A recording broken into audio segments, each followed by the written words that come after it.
Regular seasons come and go, but Dynasty is life. Dynasty Life podcast is back. I'm Theo Gremminger, and I'm really excited because today I'm joined by one of the biggest names, I think, in the Dynasty space right now, and that's my friend Scott Connor. I've had an opportunity to podcast with Scott many times now, and he always brings the heat. I've had a chance to compete against him multiple times in leagues, and I just really enjoy talking to him. I think if I had to put like my Mount Rushmore of dudes that if I really needed help with my Dynasty roster and I could go ask specific questions to, Scott would definitely be on that list for me. He's very, very concise in his takes. He has different approaches than some analysts, and you're everywhere, Scott. You're putting out really, really high quality content.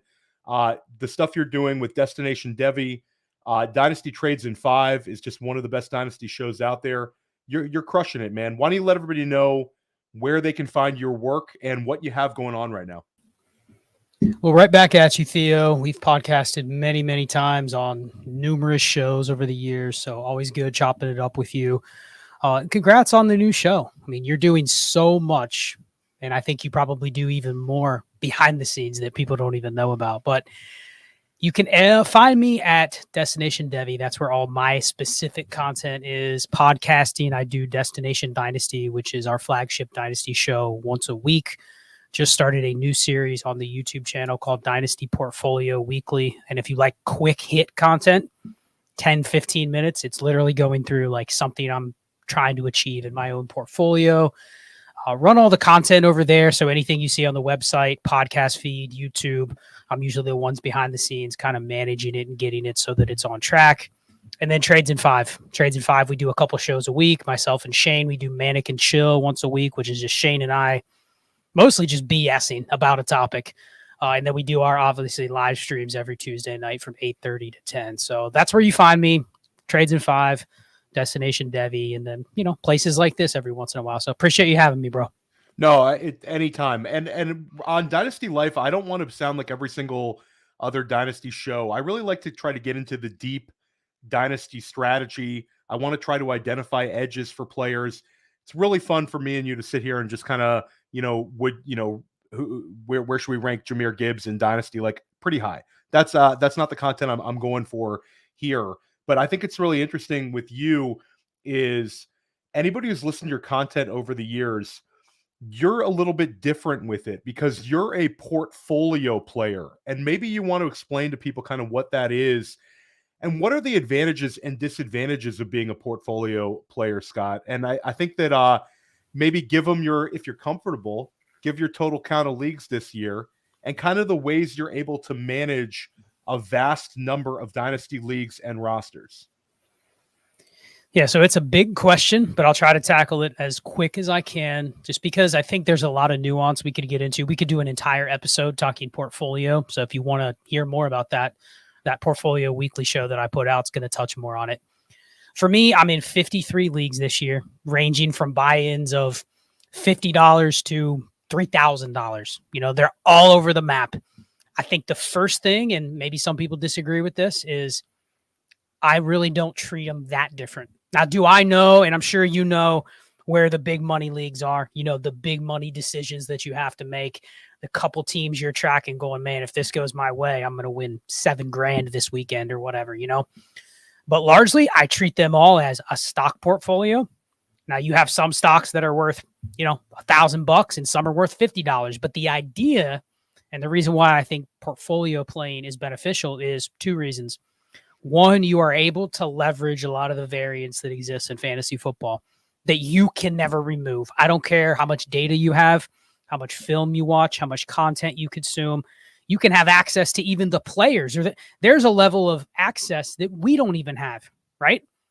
Like we don't have that. Even if I have every piece of public available information, I don't have probably 50% of what you would really need to know to make good decisions. So assuming that, I can lean into a strategy of I'm making a lot of bets. I'm able to play the odds more often than not and just make decisions that way. So that's the first thing. I can hedge my bets in a lot of places. I can play into the variance to where, okay, as long as everything is just a cost benefit decision, I can actually embrace the variance to benefit me when it goes negatively in other places. So I think that's easy for other people to understand. I think the second thing, and this is bigger, and it's not something I'm able to actually tackle with as much data right here on the show, but you know it if you play in a lot of leagues. And I know you play in a lot of leagues, and you probably get this same feeling when you're managing redraft portfolio as well. There's a lot of ways you can zoom out and just say, hey, I have 50 teams. I'm going to generally build them this way. Every push decision is going to be a pull decision. I can play the teams against each other in terms of exposure and different types of builds. But ultimately, when it comes to managing them week to week, day to day, like Dynasty is right now, a lot of the decisions are out of my hands. You know, my team is built overall in the same general direction, but when it comes to how I've built that, I can lean into the macro strategy. And then when it comes to a week-to-week decision-making on a specific team, I don't have a lot of tough decisions. It's kind of like, hey, I built this team this way. It didn't work out. Instead of panicking and saying, man, I really need to get that $200 buy-in back, so I need to make suboptimal decisions to chase it, I can just walk away. Hey, it didn't work out on this time. And there's a lot of things in fantasy that if you embrace that and you just say, hey, I'm going to let the build speak for a lot of my decisions, it takes a lot of the stress out of it. I don't know about you, Theo, but there's a lot of stress in fantasy football. When you're saying I need one outcome, there have been nights where I go, I need this player to score 22 points and I win a main event. Dude, sometimes I don't even want to watch the game. I'll just go to sleep. You know what I mean? And I'll wake up and I go, hopefully they got the points. But like, it can be stressful. And like, I don't need more of that in my life. So I try to use this as a way to just say, you know what, I'm going to let chips fall where they may. I think that you kind of put that in a perfect sense. And I think that the portfolio nature of your game and being kind of like not so player specific take, but more also like the way you construct things and it kind of moves you. That really resonated with me with some of your takes with your redraft leagues this year, where you talk about the stress in fantasy. You talk about if you construct your roster a specific way, kind of like the start sit decisions are kind of made for you. I love the way you think with that. And I'll say this, Scott, a lot of people emulate your model for this, but for years now, you've been willing to do these pivot trades where a lot of people might look at a trade and say, hey, I'm moving up from Brian Robinson to Saquon Barkley. Maybe that one's not as good an example anymore. But a couple of months ago, I'm moving from Brian Robinson to Saquon Barkley, where you might take a flip side argument. You are always looking to get, and this is not like you're a dogmatic with this, but in a general sense, am I wrong in saying that you like taking a pick and a player for another player, and you're going to more likely than not make more trades like that over the years than any other trade in your portfolio, giving you essentially two assets, one asset that never loses value, the pick, and then a player where we think we've figured things out, and then all of a sudden a guy like Brian Robinson finishes is a top five running back this year, or a guy like Nico Collins is going to finish inside of the top 24 at the wide receiver position. Like, values change. We don't always get it right, but in your approach, you're getting like almost a 2-for-1. Am I selling that idea short, or is that pretty much the premise of sort of the model of trading? No, that's definitely the premise. I do think there's factors that we now can use to embrace that strategy even more, because we can put data and we can put visuals behind it. So Destination Devy, we have the war tool. There's a lot of other places that have tools essentially can measure the overall landscape of fantasy production. So we could always graph out what fantasy production looks like, let's say over a 3-year period, right? Because we don't want to go back like 10 years because it is a little different than it was now. But let's just say we took like the last 3 years, and I just showed you a very picture like you're zooming out on a picture of Earth. And you see the globe, right? You see the map, you see all the continents, you see the countries. Pretend like you're zooming out on the entire fantasy game, and you see a distribution graph. All the positions, they're color-coded. You see a distribution graph where it's like, wow, quarterbacks are really steep, and then they drop off, and then they flatten in this range. You take that for all the positions. generally, and you can customize it to your league, you can zoom way out and go, here's generally how the distribution of production is in my league. And then now that we have WAR, which is basically wins above replacement, you can actually measure how does that impact based on your starting lineup. So once you have that, you're looking for these ranges where it's like, all right, historically, let's take the running back example you gave. Historically, everyone's heard of the running back dead zone. That's a real thing. Now, where people get caught up in what players are going to be in there, who's going to fall in there, who's going to be more valuable than that range, who's going to outproduce their ADP. But let's forget all of that and just look at this is generally what a fantasy football season for running back impact looks like. And then you make your bets within those ranges. But an example you gave is if I've already taken 2 players and I'm like, you know what?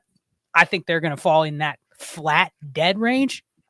I don't care which one I have. In fact, that's probably a place where I'm willing to spread how many shares I have of everybody in that range. And anytime someone comes to me and says, you know what? I know that James Cook is better than Rachaad White or vice versa. And I know which one is going to be better, and I'll give you a second-round pick to get my guy. I'll just take the second-round pick because I'm probably able to make the opposite bet in another league. Or in another league, let's say it is James Cook versus Rachaad White. I'm able to get them at the same price. And in the other league, guess what I'll do? I'll take James Cook. But in the other league, I traded James Cook for Rachaad White in a second.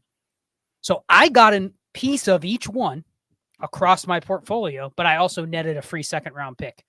So I could have just picked the opposite ones and still had 1 share of each, but I used it to the fact that I added an extra second. Now, what do I want to do with that second? That's where your league has to kind of tell you what is a second worth. Can I trade it for a spot start? Can I trade it for Zach Moss for the next 4 weeks? There you go. Trust me, if I could have that second and I'm just pissing it away, Theo. I don't care about Zach Moss's future. If he can start for me during the fantasy playoffs and give me 4 games of 14 points or more per game, that's worth a second. And how did I get the second?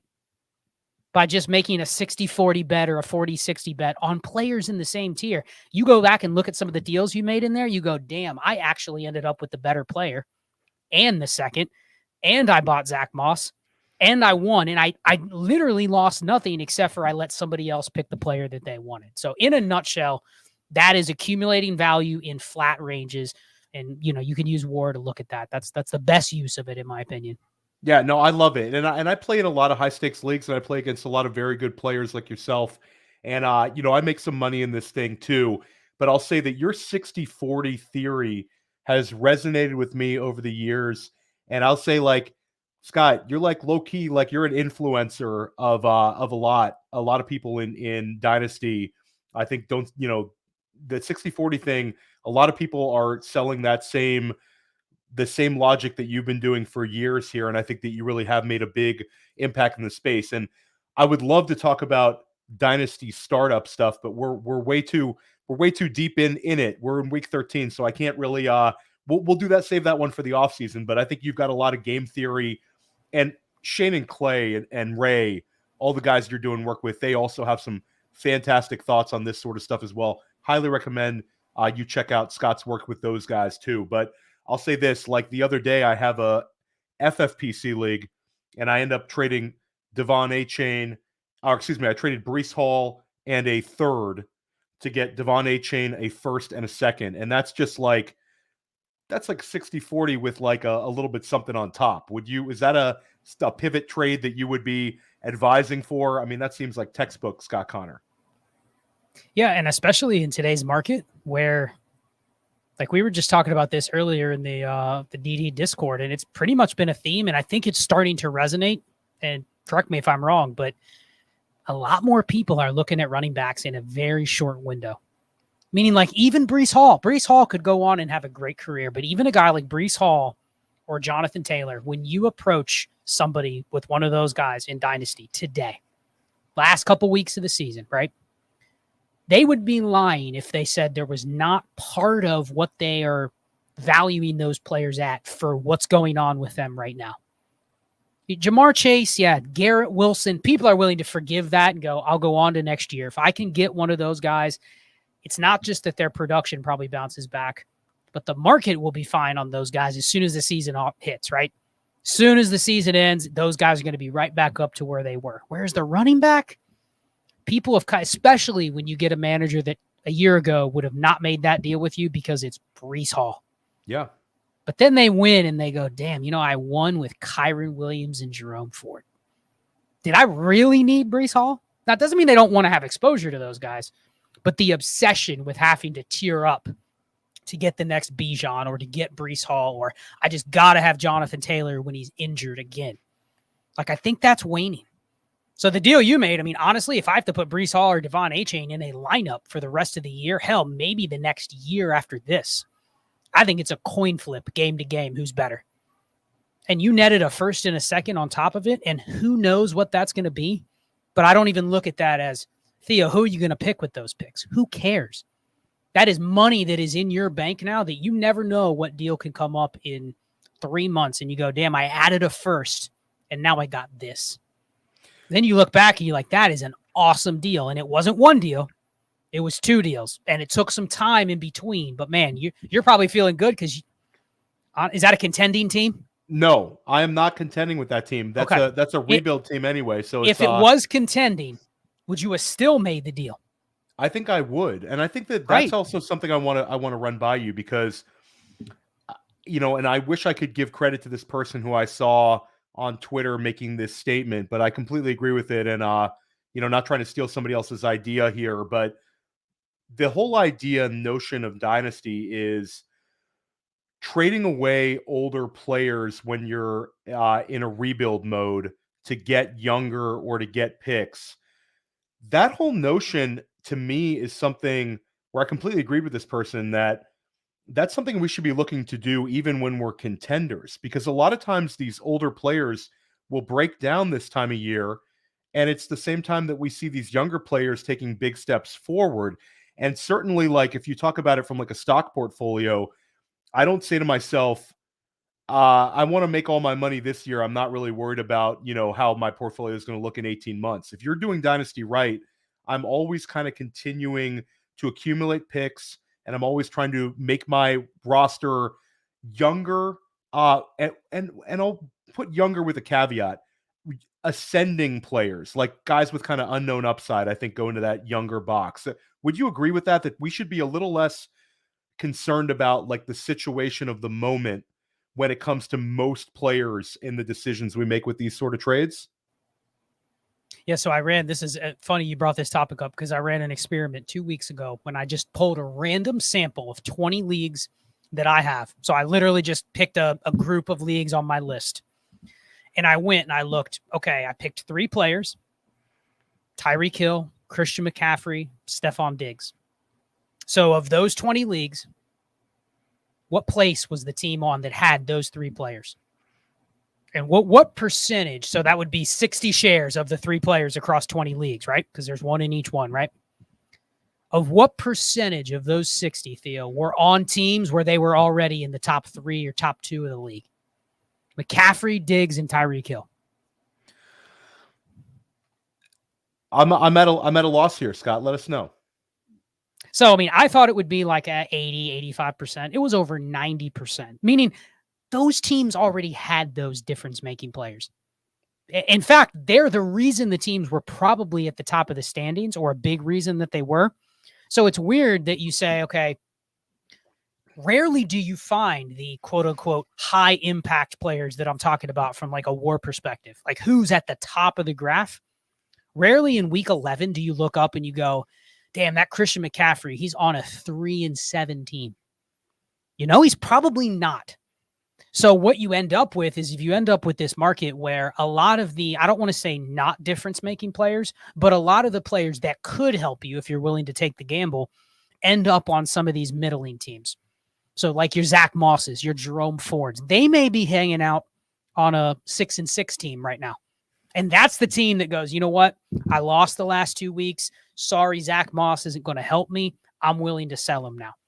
So it's actually, I think, some of the players that are not as impactful that you find on teams that are willing to trade them away.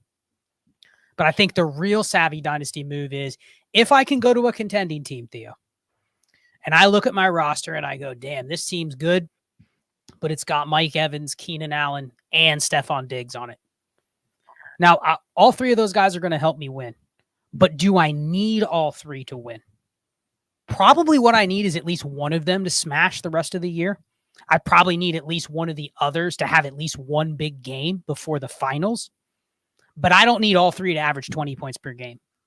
In fact, if I can go to another contender of mine, I mean, I saw a deal the other day. Someone gave up like probably a mid super flex first for Keenan Allen. And that's a team going all in. And I'm sitting here going like, all right, if I have a team that I think is already good, top 2 in the league, top of the standings in points scored, wouldn't it be a decent bet to go and actually sell one of those guys? Maybe not to my other like top tier team, right? I don't need to buy the 112. But let's say Theo's in 5th place. And he goes, you know what? I'd love to get a difference-making piece to try to put me over the top. So I sell you Keenan Allen. People go, oh my God, you sold Keenan Allen on a 1st place team? What are you doing? Really, all I'm doing is making a bet that he's not going to absolutely kill me the rest of the year. He's probably going to be good, but is he good enough for you to beat me? And what if I still beat you because I have a little depth? Maybe now that means I can slide Jerome Ford into my lineup every week. Maybe it means I can slide another player into my lineup that wasn't quite getting in there every week, but you gave me that first. If I'm right on that first, I still end up winning, and I bank the 107, 108. Like, you got to make those moves to get ahead. It can't just be, well, I have so much depth. I have a really good team. I refuse to sell anything, knowing it's all going to expire at the end of the year. So, yeah, on your contending teams, you should be looking at where are their flat war ranges of players and where are their excess pieces that I can sell for the market value. I mean, you've probably seen it. How people are paying for the Keenan Allens, the Mike Evans, and in 3 weeks, are you going to be able to sell that Mike Evans, Theo? No. End of season. Is anyone going to, you'll be able to sell him. Is the demand for him at all that high in 4 weeks? No, it's going to be, well, maybe I'll take him for next year. I'll give you a 210. You know what I mean? That's going to be the market. So if you can get double that today, take the chances. Maybe you can still win without him. Yeah, no, I love it. And I think you also speak to the game theory nature of we're not playing dynasty best ball here where it's a cumulative, score at the end of the season. Lineup decisions matter, and weird, not to get too technical for everybody, but weird stuff happens when we get late in the season. Week 17, we have big name players abandon us certain times. We have guys coming out of nowhere and putting up huge scores. So a lot of these things all fall in place, especially when you're kind of pushing the chips in all in. We're going to dive into a number of more things. Oh, and a quick shout out. The chat is lit right now. If everybody could smash the like button, liking and subscribing to these videos definitely helps us a lot here. It was Jeff Bell who had that tweet. So I'm going to go ahead and retweet that later because it blew my mind. I saw that a little while ago. But we're going to get back at it with a few more discussions about strategy. And also we got to talk about a few players, namely Tank Dell and a few of these other players that have just been rising and rising over the last few weeks with these dynasty values. We'll be right back in a few minutes.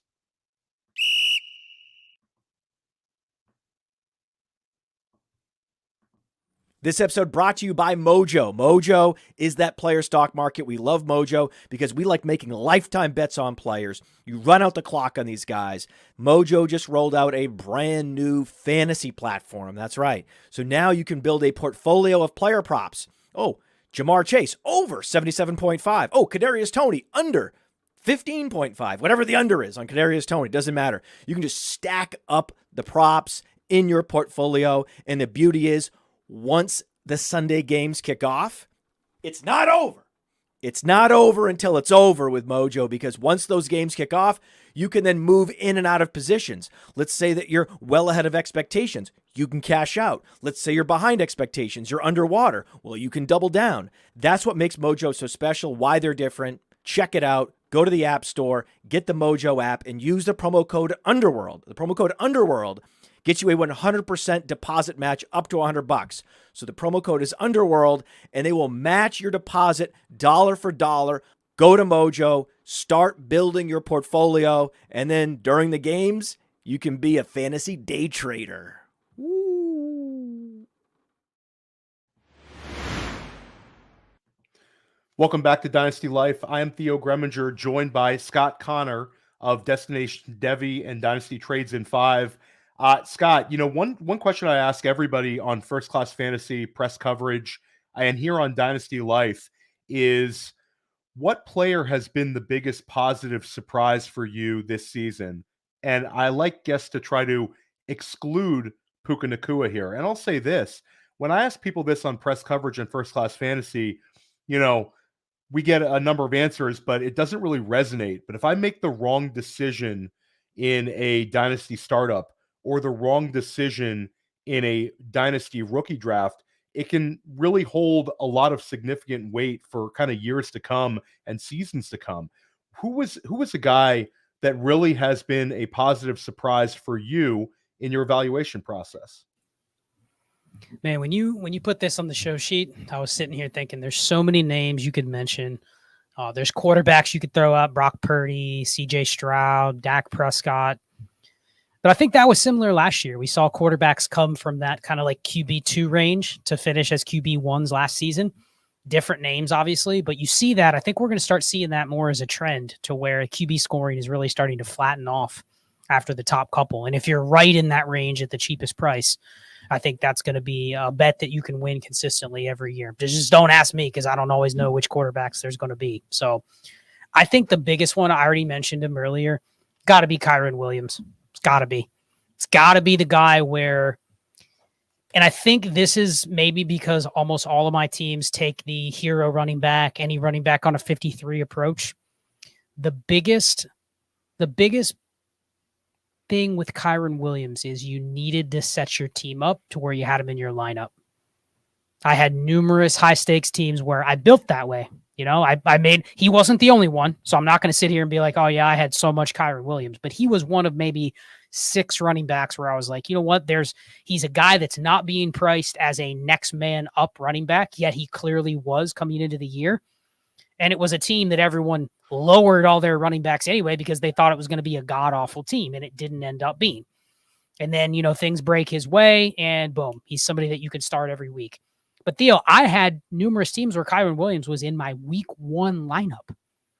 A lot of people didn't get around to putting him in until week 2, week 3, and then they missed out on 30% of his production in the first couple of weeks. You're chasing previous week's production, and a lot of times you miss out on the biggest game of the season. And then if you were a little skeptical, he gets hurt, he comes back. I looked on safe leagues, and the week he returned from IR, he still was only started in like 55% of leagues. So that's another 45% of people that missed out again on his big week. And now you're going to be chasing him the rest of the year. And what you don't want to do in Dynasty is, I think Kyren Williams is actually a pretty good buy for Dynasty if you're going to buy a running back. Now acknowledge, let's say you pay a late first, early second for Kyren Williams. You're pissing the pick away when you buy a running back like that. So, I mean, if you say, hey, next year there's no value, you're basically buying for the rest of the season. But it really stings when you buy now, even at 80% of his market price, and you didn't get any of that prior production. So I think it speaks to, you have to set your team up to be able to play him. And Tank Dell is probably the other one. I saw a couple people mention Tank Dell. Same thing. How many teams did you have Tank Dell on, Theo? I had a few, and it was more like okay, I guess I'll take him here type thing. I'm not going to claim that, he wasn't a guy that I'll say this. I talked about him this past offseason on a podcast with Jax Falcone, Scott Bollinger, and we were kind of intrigued by it because coming out of the University of Houston, gets drafted by the Houston Texans. I thought he could end up being like a Hollywood Brown type. I never anticipated that it could be like this, and it wasn't like I took him with every roster. I had him in a couple startups and a couple of rookie drafts, but Scott, it's like found money. It's like thinking you got $10 in your pocket and you got $200 bills. Well, and the funny thing is, in week 1, he didn't do much. He was a rookie, right? His first game, scored like 7 points. And then week 2 and week 3, he smashed. But you know how many people started him in? Now, I had him in one league in Kentucky, which is a start 3 receiver league and a flex. But you know where he was in week 2 and week 3, Theo, when there was no buys and no injuries? On my bench, right? Because I built the team around all right, I'll take a shot on him. But I missed out on 2 of his best 4 games because he was on my bench. And I think that is, especially when you're talking shallow leagues, and that's what makes like FFPC and NFFC and Kentucky so hard, because we're talking start 8 with a kicker and a defense. You know, it is very difficult to capture those spike beats. But damn, when you have a receiver that goes for 30, 35 points, run the war in an FFPC league when you have a receiver that does what DK Metcalf did last night. That team doesn't lose. You have to have the worst luck possible when you look up and you're projected to score 190 points now to lose. But how many of those can you capture? And the reality is, in shallow leagues, people can talk about, oh man, I love Tank Dell. I was on him from the beginning. I liked him in preseason, blah, blah, blah. Tell me, because he scored 20 plus points in week 2 and week 3, right? Then he was injured for a little bit. Then he came back, didn't do anything, blows up against Tampa for 30 in week 9. I'll bet you cumulatively, you probably had 20% or less people that started him in those weeks. So you can tout, but did you actually capture the production in your lineup? And if you can show me a start 9, start 8 where you did, kudos. You know, that, and that's where it's easier to do it at running back. Kyron Williams, there were some teams where I go, like, I drafted Breece Hall in the league, Jonathan Taylor in the league. I don't have anybody else to play, Theo. I just got to throw Kyron Williams in there, and it's found money. Yeah. Unless you have him in your lineup, it doesn't matter. It does not matter if Tank Dell has 5 games over 20 points. How many of them was he in your lineup? And if it was 1 out of 5, was it really a good pick in a redraft league? No, it wasn't. Now let's before we get to, you know, a player you were very disappointed in, which I'm really interested to see who you're going to say. Let's stay on Kyron Williams a little bit, because you're talking about a sub 200-pound back, and we have to talk about a lot of them. We already talked about De'Von Achane early in the show, and then I'll throw James Cook into the conversation. Let's throw Keaton Mitchell into the conversation, and then let's throw in the one that we all bet on big, Jahmyr Gibbs. You're talking about 5 running backs that are all sub 199 pounds, and some of them sub 190. For the most part, we're talking about backs with elite speed, besides Kyron Williams, who runs like a 4.7. Kyron Williams, it's crazy. He's such an outlier, but we can get back to that. So for the most part, these guys have 4 out of 5 of them have elite speed. They're all smaller backs. And between the 5 of them, despite missing some significant times in the season, we have 17 RB1 performances. And a lot of these RB1 performances were week-winning performances, especially when you look at some of the elite numbers we've seen from Gibbs, Achane, and for Keaton Mitchell in that one particular week. You're very big on looking at size, speed ratios, being able to analyze prospects. Does this sort of production from these lower BMI running backs to this extent change your philosophy in any way? It's the age of running back by committee. Are we going to start looking at these high value, explosive type players with two-way ability, maybe a little bit more, a little bit higher regard than we would have in years past? Or do you think that this is a temporary blip and we're going to get back to it and you still want that 220-pound guy? I mean, I think generally you're always going to favor the profile that you traditionally can project for more touches. People are going to gravitate towards that no matter what. But I do think you have to go back to evaluate. And I see some comments in there about how Kyron Williams isn't good and he won't be anything next year. Here's the reality. Maybe 4 running backs I care about in Dynasty after this year. Meaning as soon as the season ends, you pick your favorite running back, the market has been reset. Period. I will go to bat with a blank slate going into next year. I'll build my running back room organically. And that includes a guy like Kyron Williams. But there's no reason to go into next year and say, I still like Rachaad White, but I don't like Kyron Williams. The reality is a team has already said they trust him to play on every down. Now, here's the other thing, the fallacy about competition in a backfield. I want every running back I have to get tons of competition. Period. I want the team to embrace having multiple running backs, because what it does for me, the way that I play it, it dilutes the entire pool for everybody else. If everybody just had to say, okay, what running back's going to get 350 touches, and those are the guys everybody went after, then fine. It would be very easy to decipher. But that's eroding. How many running backs are going to get 350 touches in a given year? 300 even. So I want every backfield to have a committee because it leans into this strategy of all you have to do is have them in the lineup because I don't have anybody else to pick. So Kyren is a specific player that's probably going to have another running back join the backfield. And then it just comes down to what type of touches is he going to get on his team. Even if that's only 60% of the snaps instead of 85, it doesn't matter. The principle is the same. So yeah, I think there's a lot of traditional thinking when it comes to running backs, yet NFL teams are not operating that way. So it's basically they're all replaceable, but I want to have a collection of them going into next year. And that's where you're just playing the market. Who does the market not like? I'll buy into those guys cheaper. Who does everybody have to have next year? Like everyone's going to be all in on Achane again when the rest of the backfield departs. Why? What's the difference between that and many other players that you could pivot to?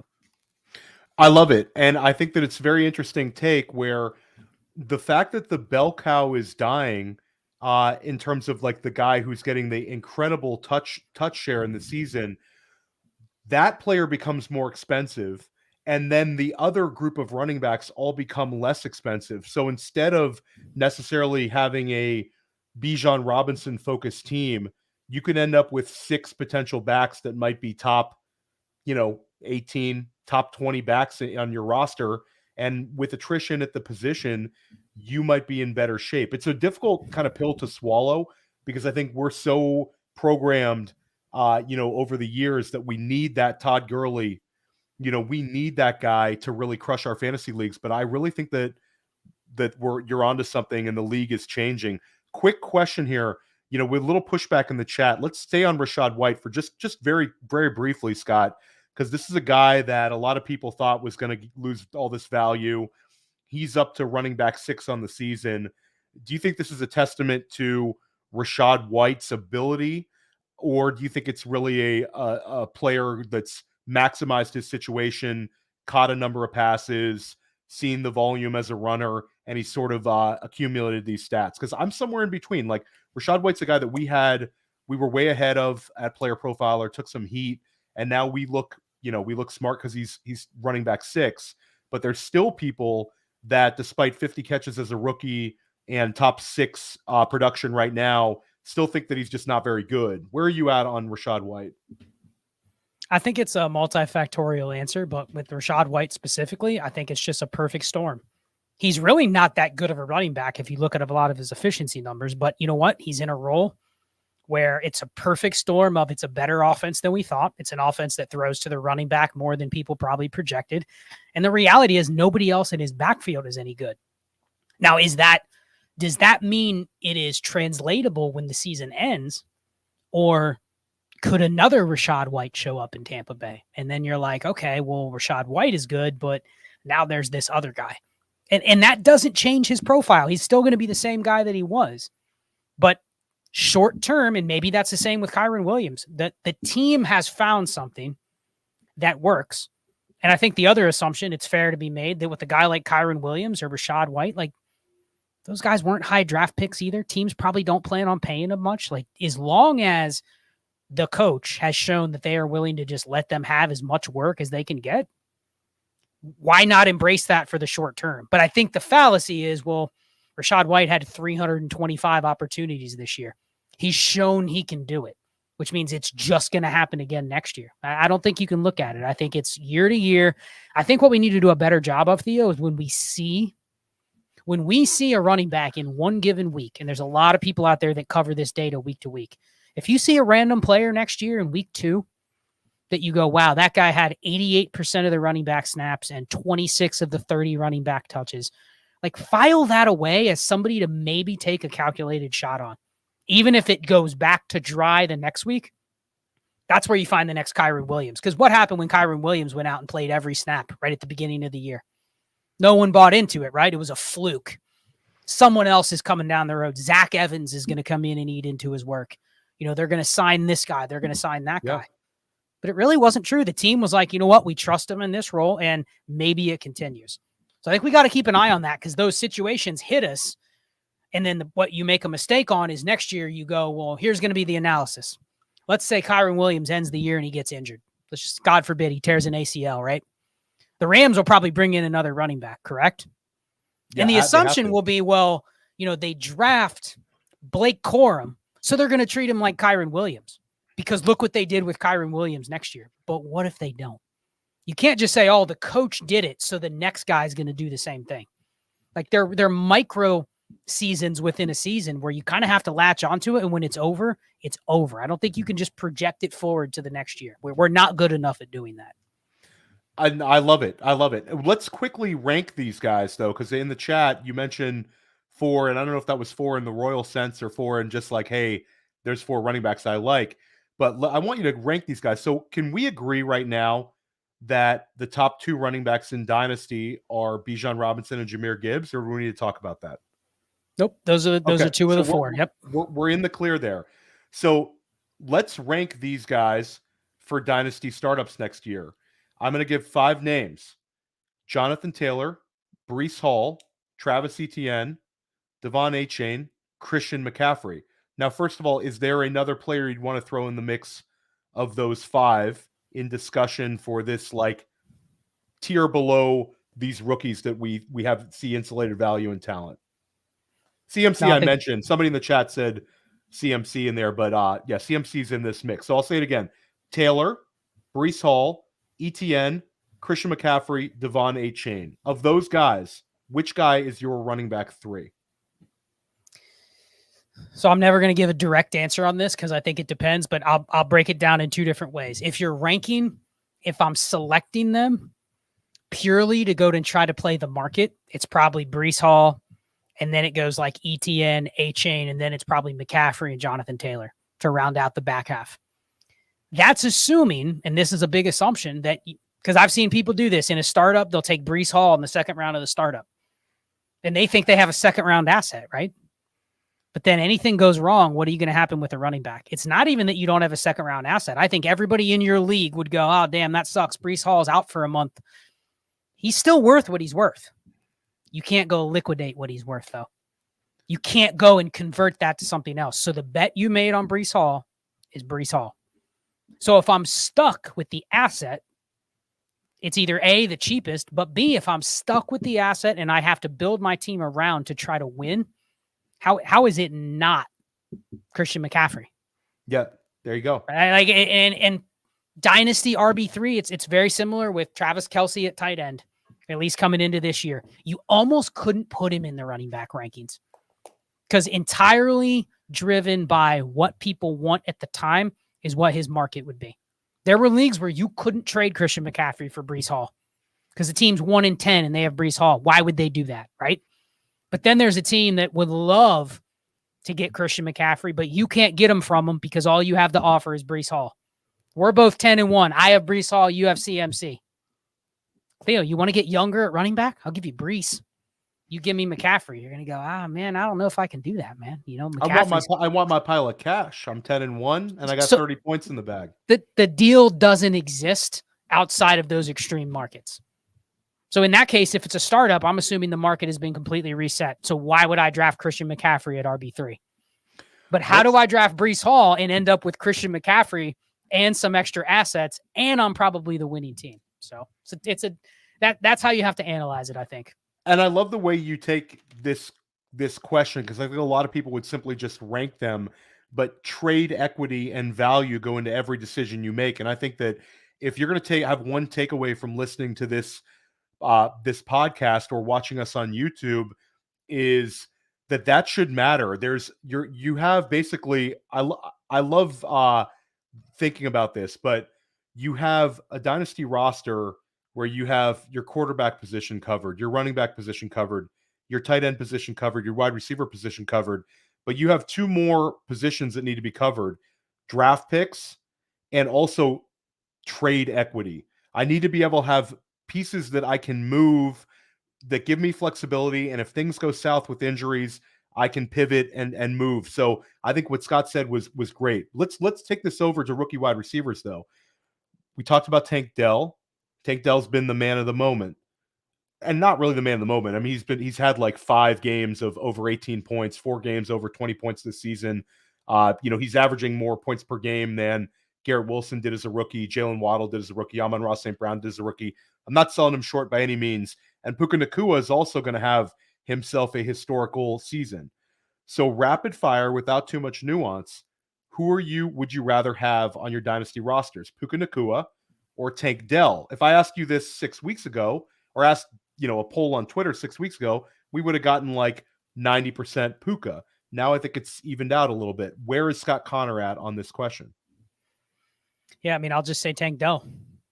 Just because A, the market, but B, tiebreaker goes. I mean, I've done some research past in what actually creates difference-making wide receiver seasons, and the correlation between that and elite quarterback play is spot on. Like, you can finish top 15, even top 10 as a just good receiver in a bad situation, but Dell's tied to Stroud. I think that's going to insulate him, but I think it's B, going to give him a higher ceiling from a week to week and a season to season basis. So I'll just lean there if I have to pick between the two. I love it. It was a very difficult question for me because I love them both. Puka Nacua is a guy that's 2 years younger. He's bigger, and that kind of weighed in for me. It made me sick to my stomach to have to pick between that.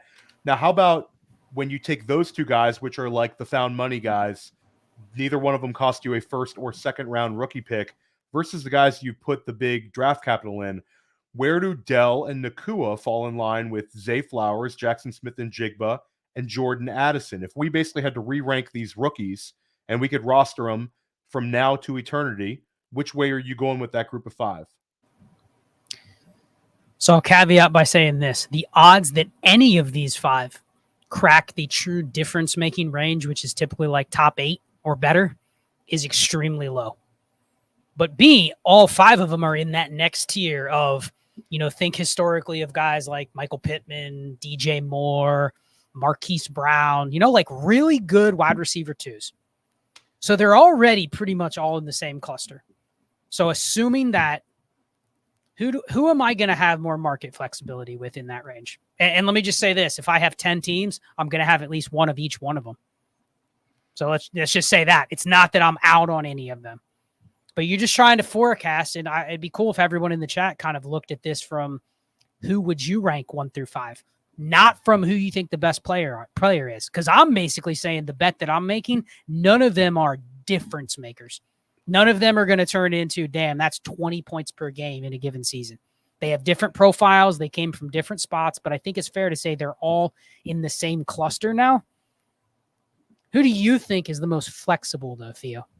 Of those five, if I told you you need to go obtain a top 6 or 8 dynasty receiver, you need to go get Amon-Ra St. Brown, Garrett Wilson, CeeDee Lamb you probably can't get, A.J. Brown. You need to go get one of those, and you can add whatever you need to add. How would you rank those 1 to 5 in terms of who the other manager is most interested in getting as part of that deal? That's the answer. I think you kind of nailed it. And I think the answer right now is Dell, because it has the biggest impact lately. And I think that's the biggest pivot type from here. I think maybe the cleanest profile, and based on what we've seen on the field and his usage, might be Jordan Addison. But I think that he's already going to have a little bit of beat up because he's the de facto number 2 in his offense. With Dell, I think people look at him as a ability to pivot off of one of these elite wide receivers, giving us elite redraft points, to a guy that's younger and also producing. So I think it's probably Dell if you're going by that. And I think that's a really interesting way to look at it. And Scott, I don't mean to cut you off of the wide receivers. We can talk about this for an hour, but I got you for a couple more minutes. I want to rip through this one. Where is CJ Stroud, who's had arguably one of the best rookie seasons of all time at the quarterback position, and looks like he's going to break Andrew Luck's record this year as well? Where is he falling in line for you in your quarterback ranks? Because I think it becomes interesting once you get past quarterback 3. CJ Stroud sort of becomes a real option at this point. And I had an opportunity to speak with Clay over on your guys' pod. That was an awesome show. Shout out to Clay and all the work you do at Dynasty Trades in 5. But that was like a while ago at this point. And like we were both like head over heels of Stroud at the time, but he just keeps rising and rising. Where are you at on CJ Stroud? I mean, it's hard to say he's not anything lower than QB4 at this point. I mean, you put him up straight up against Herbert, Burrow, Lawrence, Lamar Jackson. Like, you're probably going to take him all of those guys. It's simply because he's producing better than all of those guys. He's not injured. But B, I think he gives you, what did I just talk about with the receivers? He gives you more steam towards pivoting upwards. If you wanted, let's just say another couple weeks, you could maybe go get Mahomes with CJ Stroud and you wanted to do it. That might be an appealing player where the person goes, you know what? I'm willing to trade Mahomes for CJ Stroud in 2 seconds. CJ Stroud and a receiver that you're throwing in. I think you get to the table with anybody in the league at quarterback if you have CJ Stroud. You have Joe Burrow, you have Justin Herbert, you have Lamar Jackson, you have Trevor Lawrence. I hate to say it, but Dynasty is a week-to-week game. Those are all yesterday's news, Theo. All of those guys have some sort of black eye on their profile where people would go, yeah, I like Lamar, but I don't know how he's going to last. I like T-Law, but I don't know if he has the same ceiling as these other guys. Herbert, man, he hasn't been great the last month, and he's on the downward trend of the team that they've put together, right? Same with Burrow. You could argue both those guys are quote-unquote falling, and the narrative on Stroud is, man, Theo, their weapons are – and here's the fallacy. I'll end it with this. We can't just say, well, CJ Stroud did so much as a rookie, he's only going to get 20% better next year. Because you're going to hear it. Better line, more weapons, second year. If he scored 23 points per game this year, he's got to score 26 next year. And then next year, he only scores 22, and you're like, oh, maybe he wasn't that good. No, he probably always was. We can't assign, he was a rookie, he's going to get 20% better, so his fantasy production is going to go up. So I think he's a very polarizing one, but I don't think you can put him any lower than QB4. And is it a hot take to say if you can get another starter that, I have 3 main events this week, Theo, in the semis. 2 with CJ Stroud and Patrick Mahomes. Because I picked up Stroud off waivers early. Who do I start?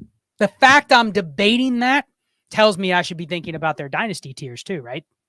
Really? Yeah, 100%. And I think that you nailed it. I got CJ Stroud rocking in a main event as well. I got CJ Stroud rocking in a couple big NFFC spots. He's the truth. He's awesome. And Mahomes versus Stroud, that's a topic for the offseason, Scott. That's a topic for the offseason. Quickly give us your biggest disappointment this season. Rapid fire. Biggest disappointment, Dynasty. Oh, man. Biggest disappointment. Here's one that I don't think a lot of people have talked about. If you would have told me this team would lead the league in pass attempts, yet Terry McLaurin was just like a wide receiver 3, that's a guy I had a lot of, and I didn't expect the team to be how they are. But if you told me their team's going to throw it more than any team in the league, and he's only giving you 12.5 points per game, something like that, I think that's historically a guy that I would have always said is a situation shy of being a stud, and then he gets a good situation and he falls off. So maybe he bounces back, but for me, that's a disappointment because I've always thought he was better than a lot of people did, and he got a situation that should have been favorable this year, and it just hasn't. The Eric Bieniemy factor worked for Sam Howell and Brian Robinson, and not the receivers. We missed that one. Scott, you crushed it today. Let everybody know where they can find your work. Yeah, you can find me on Trades in 5 every Tuesday night, 8:30. We do our live stream. Mannequin Chill drops on Fridays with Shane and I, so that comes out as a YouTube video. And then Destination Devy every Monday morning. Destination Dynasty launches on the radio feed. Trades in 5 is simulcasted on Destination Devy's pod feed. So if you missed the live shows on YouTube, you can find them on the pod feed. And then every Thursday, there's going to be Dynasty Portfolio Weekly, which is a video on portfolio strategy. And I forgot to give a shout out to Ray. Ray and I do Destination Chill Wednesday nights. May move to Sundays during the off season, but just a live show. We just talk football. We talk some dynasty, some football. He comes at it from a slightly different angle than I do, which makes our rapport pretty good. So you can check out everything Destination Devy and Trades in 5. Yeah, and look for Ray to be here on Player Profiler in some capacity. I think we might be doing something with this 2024 class early on Futurecast, which is very cool because I've got a chance this year. Cody Carpenter, and then before that it was Ray Garvin. They were running Futurecast. Now I'm doing it with Matty Keenwom. So we're diving in this 2024 class. And Scott, Next time we podcast together, we're going to get to more of the show sheet. This was so good that we only hit about 20% of it, but highly recommend you check out Scott's work. Check out the Sonic Truth Dynasty podcast we recorded earlier today. Highly recommend Dynasty Trades in 5, Destination Devy. You guys are killing it. And stick with us here at Player Profiler, Dynasty Life. I'm going to be bringing you great guests every single week, all off season. We're going to cover some of the biggest things in Dynasty. We're going to get after this 2024 class, and let's crush it in our leagues. This is the time to make some money. This is the time to win some titles. Week 13, man, it's going to be over very soon. Have a great weekend. Hey, I want to take a moment to thank you for tuning in. It's important to me that all of our media be free. This is only possible because of you allowing a true independent sports media enterprise to thrive unlike any other in the business. So please subscribe to the All In Package to continue to make all of this possible, to ensure that all of our stats, information, data, content is available to you, especially you, the people that get the site and get the show.